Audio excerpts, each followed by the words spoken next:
1, 2.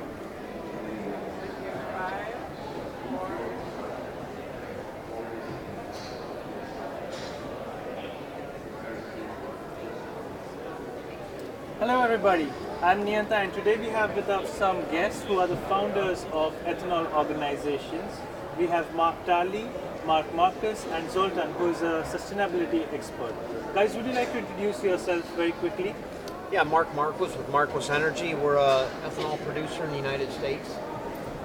Mark Turley, ethanol producer in Hungary. Zoltan, Szabo, I'm sustainability consultant, also from Hungary. So first of all, let me understand this. Why ethanol? Why do you see it as a solution? You know, ethanol is a clean burning fuel. When added to gasoline, it not only burns cleaner on its own, but also reduces the tailpipe emissions from the gasoline by making it burn more completely because of the high oxygen content of ethanol. But ethanol ticks all the boxes for what we're looking for today's solution today. When I went into Hungary, they were taking up intervention.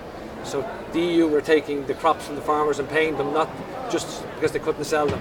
Now today they're thriving and we're making ethanol out of it. We're making high protein animal feed out of it.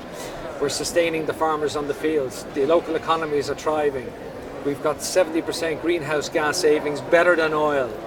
When our ethanol is put into petrol, as Mark says, it burns better. The petrol burns better, so you get a 35% cleaner what comes out of your tailpipe, with no poisonous emissions or particulates.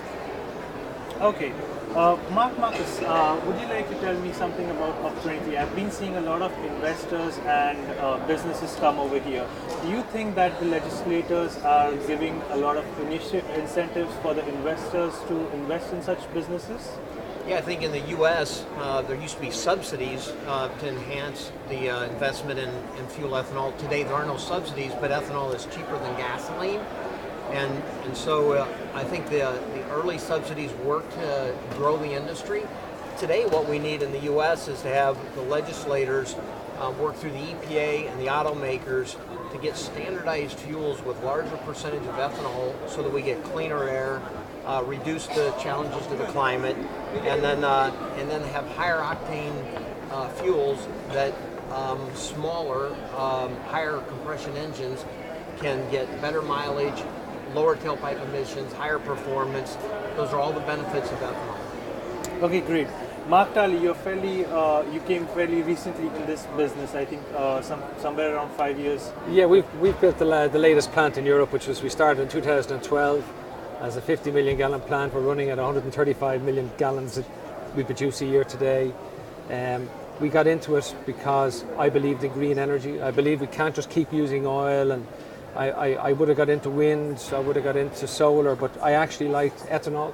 We don't get any subsidies. We sell it. The consumer pays less than what they do for wind energy or for solar energy. And it's a fantastic win for farmers. And there's no emissions from our plants. So very happy to be in the industry that I'm in. That's extremely nice to hear. Marcus, there's a Morse trend. Would you like to tell us a little bit about that? Yeah, I think we're seeing as a snowball effect. As the industry producing ethanol gets larger, there's more R&D going into it because it's a bigger industry. There's 200 dry mill ethanol plants in the U.S. As the number of plants and their size and scale have grown, the investment in R&D to not only make ethanol more efficiently through uses of better enzymes and yeast, but also the side products we're able to start with ethanol, and then we can make plastics that are more environmentally friendly. And so I think that as it grows, we're going to find greater efficiencies, more products, and it's just a better benefit for society. Marcus, would you tell us what should be the takeaway from COP23 for people like you who own such businesses? So I think my view is that ethanol is here already today. In the U.S., we went from 10% ethanol in 10% of the cars 20 years ago to now in all the cars. That can also grow and go on into China and India, where they have air quality issues, and where concerns for the climate continue to grow in those large population centers. So I think there's a a message here for attendees at the COP conference of that this is a product that's here today. It's got immediate benefits. It can grow exponentially and probably have one of the largest impacts on improving our climate situation in a very short period of time. Mr. Zoltan, would you like to add something to this ethanol thing? What should be the policymakers aware about? Oh yeah. So we are here at the United Nations Climate Change Conference, and transport needs to be decarbonized. Transport is the only sector actually that has a growing greenhouse gas emissions, and there are no silver bullets in transport. And we need solutions now, not just in 50 years' time. Electrification will come, that's a good solution, but the solution available now is ethanol. It saves lots of greenhouse gases, it's way better than petrol, and I think that is a key message for the policymakers to tap the potential in ethanol. Thank you very much. Mark Turley, what would you like to tell other people who have such businesses in ethanol? Well, the ethanol industry has gone through lots of phases of negativity, which have all been disproved.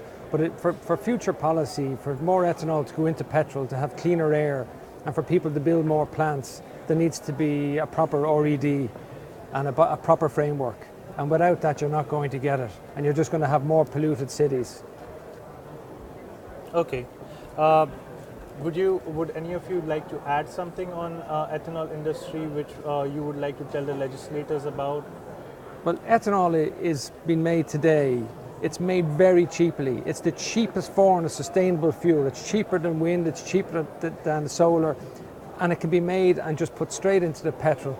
And it makes that petrol, even 10% blend will make the petrol coming out, the fumes coming out of that car 35% less today, and sustain the farming industry, and sustain hundreds of thousands of jobs. It's a solution today. It's not a solution in 2030 or 2050. It's today's solution for today's problems. Okay, would you guys be here for COP24 in Poland?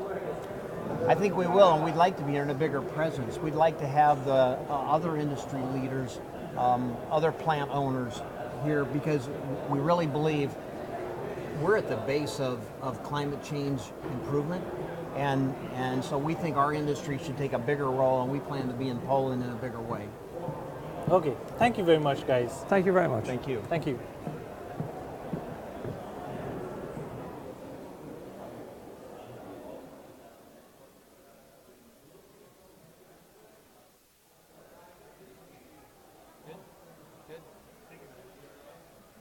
Great. Cheers.